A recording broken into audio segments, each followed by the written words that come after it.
भी ये कंडीशन हो गई है, ये सैलाब आया, आपको उन्होंने भी इमदाद दी है। तो यार हमारे इतने ख़राब दिन आ गए हैं, अब हमें बांग्लादेश भी इमदाद भेजेगा। और दुख की बात यह है कि हमारे हुक्मरानों ने भी इमदाद ले भी ली है। किसी को हज़रत जी इतने नौजवान बैठे हो यार, पाकिस्तान का हाल देख के किसी को रोना नहीं आता है। और हज़रत जी पता है मेरे पाकिस्तान की बदकिस्मती क्या है, बाहर वाले तो उसका बिगाड़ कुछ नहीं सके, ना बिगाड़ सकेंगे, इनका ख्वाब ही रह जाएगा। इसको जब लूटा है हज़रत जी घर वालों ने लूटा है, इसकी बदकिस्मती है हज़रत। दिल के फफोले जल उठे सीने के दाग से, इस घर को आग लग गई घर के चराग से है। मैं हज़रत जब लाहौर में था ना, एक दिन असबाक पढ़ाते हुए मूड में थे उस्ताद मोहतरम, बड़ी खूबसूरत बात आपने इरशाद फरमाई। इस वक्त भी नौजवानों, दुनिया में वाहिद मुल्क है जापान जहां सबसे ज़्यादा सुनामी, सबसे ज़्यादा जलजले, और जब से एटम बम बना है इस ज़मीन पे बसने वाला वो वाहिद मुल्क है जिसने एटम बम खाया है, जापान। नागासाकी, हिरोशिमा हज़रत, जिस पे एटम बम भी गिराया गया, लेकिन उसके बावजूद हज़रत उसकी तरक्की देखो। टोयोटा भी उसकी, होंडा भी उसकी हज़रत जी, ठीक है जी। उस्ताद फरमाते हैं कि भट्टों का दौर था, बड़ा बहुत बड़ा हज़रत जी सुनामी आया, लेकिन किसी से उसने इमदाद नहीं ली, कोई झोली नहीं फैलाई, कोई कशकोल लेके नहीं गया जापान किसी से मांगने, खुद ही खड़ा हो गया। कहते हैं भट्टो इतना हैरान हुआ कि भट्टो ने हज़रत जी 12 बंदों पे मबनी को वफद भेजा जापान, जाओ देख के आओ ये क्या करते हैं जापानी। बम भी खाया, सुनामी भी है, जलजले भी हैं, छा गए दुनिया पे हज़रत, क्या करते हैं देख के आओ जरा इनको। उस्ताद फरमाते हैं जी 12 बंदे गए। कहते हैं जी 11 बंदे लिबरल थे, उनमें वाहिद मैं मौलवी था हज़रत। कहते जब हम एयरपोर्ट पे उतरे ना, 12 बंदों को रिसीव करने के लिए 12 जापानी खड़े थे हज़रत जी। कहते 11 बंदों ने जाने से इनकार कर दिया, उनका जी हमने नहीं जाना किसी के घर, हमने होटल ठहरना। कहते वाहिद बंदा मैं था जो जापानी के घर गया। मैंने कहा भाई जितनी देर इनमें रहूंगा नहीं तो देखूंगा कैसे कि ये करते क्या है, होटल में बैठ के तो नहीं ना देखा जाएगा। कहते मैं पाकिस्तान से डायरी लेके गया था, कहते मैं जो जो उनकी चीज़ें मुझे अच्छी लगी मैं उनको नोट करता रहा। कहते टूर ख़त्म हो गया, आखिरी दिन था, रवानगी थी पाकिस्तान। कहते मेरे दिल में ख्याल आया यार इसने बड़ी खिदमत की है मेरी, कुछ मुझे भी तो करना चाहिए ना। कहते मैंने कहा चलो बाजार देखता हूँ जाके। कहते मैं बाजार घूम रहा था, आखिर मुझे कैमरा पसंद आ गया, ये वाला कैमरा नहीं, वो जिसमें रील डलती थी हज़रत। कहते मैंने कैमरा खरीदा, मैं घर आ गया। कहते जब मैं निकलने लगा ना, जापानी मुझे रिसीव करने छोड़ने के लिए निकला। कहते मैंने जापानी के बच्चे को प्यार किया और उसको कैमरा थमा दिया। कहते जापानी बड़ा नाराज़ हुआ, उसने कहा हज़रत ये क्या आप मेरी मेहमान नवाजी का मुझे सिला दे रहे हैं। कहते मैंने कहा नहीं, उसका सिला तो मैं दे ही नहीं सकता। मेरे नबी करीम अलैहिस्सलाम की हदीस पाक का मफ़हूम है कि तोहफ़ा दो मोहब्बत बढ़ेगी। मैं पाकिस्तान जा रहा हूँ, पता नहीं मुलाकात कभी हो सके ना हो सके, जब भी तू कैमरा यूज़ करेगा मैं तुझे याद आऊँगा, ठीक है जी। कहते उसने रख तो लिया, लेकिन थोड़ा सा आगे चल के ना वो मुझे कहता है हज़रत अगर आप बुरा ना मनाएं तो कैमरे की रसीद मुझे दे दें। अब फरमाते मैं बड़ा हैरान हुआ, भाई इसने कैमरे की रसीद का क्या करना है। कहते रसीद दे तो मैंने उसको दी, मैंने भी पूछ लिया, मैंने कहा रसीद का क्या करेगा। तो कहते हैं वो जापानी मुझे आगे से कहता है हज़रत हमारे जापान का कानून है कि जब भी जापान में कोई मेहमान आएगा ना, ये नहीं कि पाकिस्तान हमारा है इसने हम पे एटम गिराया उसमें से भी आ जाए, हम मेहमान होने की वजह से जापान से ख़रीदी गई हर चीज़ पे उसको 40% डिस्काउंट देते हैं। जो आपने कैमरा लिया आपको भी 40% डिस्काउंट मिला है, ये पर्ची पे लिखा हुआ है। आपने फरमाया करेगा कि तू, तो कहते हो जापानी मुझे आगे से कहता है हज़रत अगर तो कैमरा जाता पाकिस्तान फिर तो डिस्काउंट ठीक था, क्योंकि अब कैमरा पाकिस्तान नहीं जाएगा, कैमरा मेरे जापान में रहेगा। मैं दुकान पे जाऊंगा, रसीद दिखाऊंगा, डिस्काउंट ख़त्म करवाऊंगा और बाकी पैसे दूंगा उसको।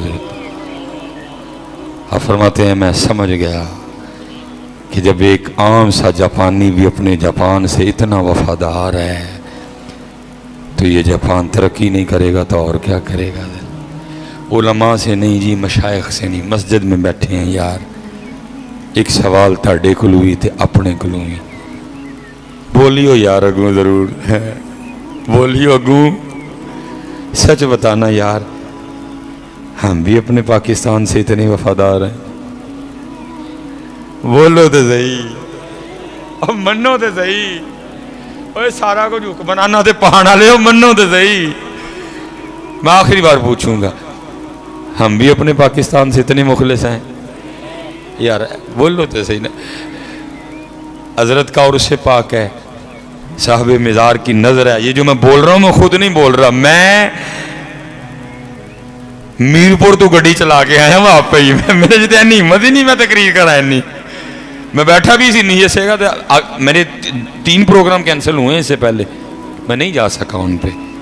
ये हजरत की नजर है कि मैं ये इस लेवल पे बोल रहा हूं, मेरा लेवल ही नहीं है ये बोलना। ये मैं बोल नहीं रहा, ये बुलवा रहे हैं वो। बोल सुलेमान 10 कर गाल। अल्लाह मैं तो सूफी मंश आदमी हूं, मेरा मिजाज ही ये नहीं है। ये नजर है उनकी, वो कह रहे हैं बढ़िया मिठियां मिठियां हो गई, तबाही के करीब खड़ा है पाकिस्तान, दिवालिया होने वाला है। और मिंबर वालों अब नहीं बोलोगे तो कब बोलोगे? कौन करेगा इस कौम की तरबियत आके? खुद ही तो बताते फिरते हो, मा काना मुहम्मदुन नबा अहदिम मिर रिजालिकुम वलाकिन रसूलुल्लाहि व खातमन नबिय्यीन। कोई नबी नहीं आना। और मिंबर मुसल्ले वालों तुम्हारी जिम्मेदारी है। तुम भी अगर कुक्कू बन के बैठे रहे तो कौन उम्मत को बताएगा? कौन इनको जगाएगा? कौन इनको हिलाएगा? कौन इनको दिखाएगा? हजरत जी मैं नहीं बोल रहा ना, मैं इतना दलेर हूं कि बोलूं।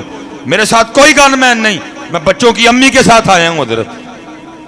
कोई मैं नहीं बोल रहा, वो बुलवा रहे हैं मुझसे। हजरत कब तक हजरत हम खामोश को गू बने बैठे रहेंगे सारे? हजरत कब तक ये खुशामदें चलेंगी? हजरत कब तक मिंबरों पे बैठ के झूठ बोला जाएगा? हजरत जी नहीं, सच बात है। मैं तुम्हारी इस बात को नहीं तस्लीम करता, मैं तुम्हारी इस बात को नहीं मानता।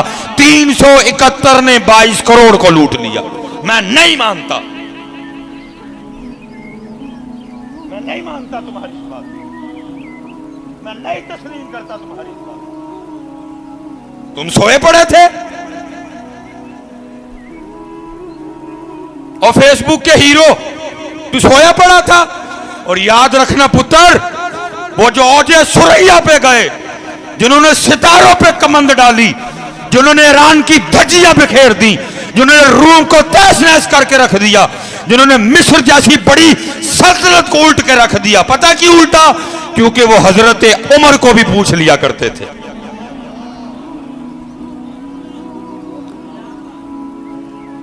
हाँ जी, और सिर्फ हजरत जी खलीफा नहीं, सिर्फ अमीरुल मोमिनीन नहीं, पूछने वालों को पता था उमर मुरादे रसूल भी हैं। उमर की नेकियां तारों से भी ज्यादा हैं। उमर के साए से शैतान भागता है। शख्स उठ के खड़ा हो गया, अर्ज करते अमीरुल मोमिनीन, जो कपड़े आपने पहन रखे हैं ये वही कपड़े हैं जो आपको भी मिले, जो मुझे भी मिले। आपको भी एक ही मिला, मुझे भी एक ही मिला। हजरत मेरा कद छोटा है, मेरा सूट बड़ी मुश्किल से बना, हजरत का कद ऊंचा है, हजरत का कैसे बन गया?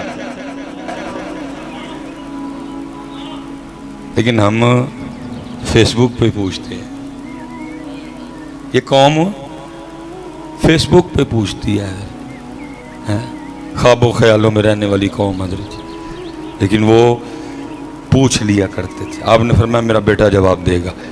बेटा उठ खड़ा, उसने कहा तू बिल्कुल सच कह रहा है, तेनों भी एक, मैनू भी, अमीरुल मोमिनीन भी एक। अमीरुल मोमिनीन का कैसे बन गया?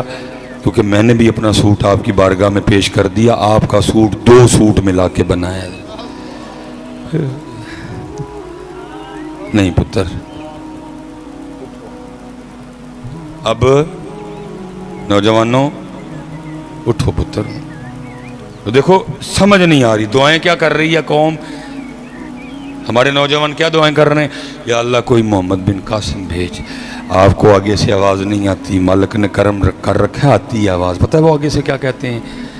तुझे मोहम्मद बिन कासिम बनते क्या है? कौन दुआएं कर रही है, या अल्लाह कोई तारक बिन ज़ियाद भेज। आगे से आवाज आ रही है, और तुझे तारक बिन ज़ियाद बनते क्या है, तू इंडिया का एक्टर ही बनेगा, तुझे सलाहुद्दीन अय्यूबी बनते क्या है, तू इंडिया का एक्टर ही बनेगा, या अल्लाह को टीपू सुल्तान भेज, तुझे टीपू सुल्तान बनते क्या है। बातें कर रही है कौम। वो टीपू सुल्तान की तलवार 100 किलो वजन 2.5 मन आज भी दिल्ली के म्यूजियम में पड़ी पुकार रही है को मेरा हक अदा करने वाला नहीं। बड़ा हमने वक्त जाया कर लिया। उठो तरफ, अब उठो, कुछ करें। जितने नौजवान बैठे हो ना, दुआ किया करो, या अल्लाह मैं मोहम्मद बिन कासिम कबूल कर ले,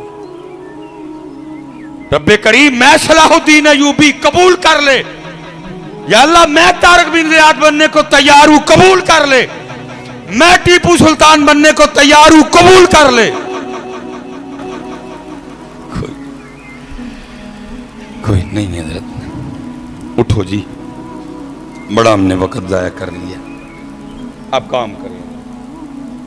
इस वक्त आपके पाकिस्तान को काम की जरूरत है हज़रत जी। हैं पाकिस्तान की बदकिस्मती क्या है, बाहर वाले इसका कुछ नहीं बिगाड़ सके, इसको जब भी लूटा है अफर दिल के फफोले जल उठे सीने के दाग से, इस घर को आग लग गई घर के चराग से।